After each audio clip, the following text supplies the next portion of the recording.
ভাইয়া, কেমন আছেন? আলহামদুলিল্লাহ ভালো আছি, আপনি কেমন আছেন? ভালো আছি ভাইয়া। মুই একটা আম্মের প্রশ্ন করতে চাই। হ্যাঁ বলেন। আপনি কি রেডি? আমি রেডি। রাগ করলে? না, রাগ করিনি। তাই শোনেন, বলেন। মুই একটা মগ বরিশালের দাদা কম। হ্যাঁ বলেন, বরিশাল দাদাই তো। ছোট কালে কইতাম। হ্যাঁ। দাদাটা ওইছে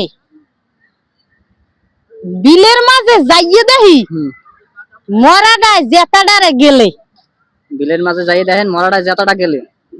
মরাডায় জেতাডারে গেলে। মরাডায় জেতাডারে গেলে। হ্যাঁ। এমন প্রশ্ন করছেন বরিশালের মানুষ, আমরা মাঝে মাঝে দাদা জিগাই আর আপনি আমার দলেন। আমরা যে দাদা জিগান বুড়াইয়া বরিয়া সিথরিয়া হইয়া ওইসব দাদা মিয়া, এইটাই তো ছোটকালের দাদা। কোন বাচ্চার সময় দাদা একটু ভাবি। অবশ্যই দেওয়া যাবে না কেন? মরাডায় গাছে পানি আনতা হতো না। মুই কিন্তু দুই ভাষা কই, ঢাকাই আর বরিশালে মিললা। দর্শক কিছু মনে হলো না, রাগ করলা? পাস করলাম, দর্শক উদ্দেশ্যে ছেড়ে দেন। ঠিক আছে দর্শক, তোমরা যদি পারো মোর ছোটকালের বরিশাল্লা দাদা বিলের মাঝে যাইয়া দেখি মরাডায় জেতাডারে গেলে একটু কইয়া দিও।